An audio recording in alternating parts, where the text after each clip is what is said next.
Hello everyone. As many of you may have noticed, I changed my name. I'll go further into depth explaining that at the end of the video. This is the review of the Tecware Phantom 87 key 10 keyless RGB mechanical keyboard. Let's begin. The presentation of the unboxing was really nice and really high quality. Amazon didn't put mine in a box or bag, so the product box is all I got, as you can see. The keyboard was covered in a plastic shell with typical styrofoam wrapping. All that was included was the board itself and a few replacement key switches. All of the keys worked out of the box. The stock keycaps were actually really nice and might have even been better than the pudding keycaps I put on after for aesthetics. I bought the version of the board without 10 move round switches that aren't great but still a little better than Cherry and quite a bit worse than Gatoron. The board is in a standard ANSI layout, which is really nice for Americans and sane people around the world. Just to clarify, this is a joke about the ISO layout being bad, as us Americans are clearly not sane. Now I want to play you the typing sound test.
As you can hear, this board, especially for MX Brown clone switches, sounds really good.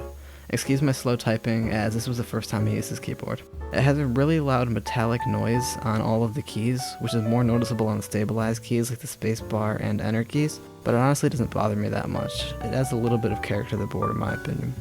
For gaming, this board feels good as well. It's really low profile, so I'm comfortable playing with it. The only issue I have is that the shift key is a little difficult to push down, but the problem has lessened as I've used the board. Tactile switches, of course, aren't S tier for gaming, but they still feel good and don't really have anything to do with the build quality. Like I said, Aotenma doesn't have amazing switch quality, but they're still better than most of the Cherry ones I've used. Now onto the key switches I bought. They're PVT double shot pudding keycaps from Habit. These are clones of the HyperX pudding keycaps, which I didn't buy because I didn't like the logos. They fit pretty well and sound good enough, but it was really only for aesthetics. If you don't mind logos, just buy the HyperX ones. They sound a lot better, fit better, and probably look a little better too. But these are still good and they look nice enough and really get a good glow at night. I'm happy with them, but they might not have been worth $20. The software used to control the RGB lighting is pretty nice as well, and it works flawlessly 95% of the time, unlike many bigger companies' software. There's also a way to do it without the software, but my unit didn't ship with a manual, so I'm not sure how to do it. You use function and the arrow keys to control your brightness. With all that said, that wraps up the review. If you just found me for the review, feel free to leave now and consider liking, commenting, and subscribing. Now, if you're here because you like my videos, I'm glad. I changed my name from JMan507 Gaming to JMatic Entertainment because of a couple of reasons. The first one was brand recognition. It's a lot easier to remember JMatic, 3 syllables with no numbers, than JMan507, 5 syllables with 3 numbers, and a common beginning.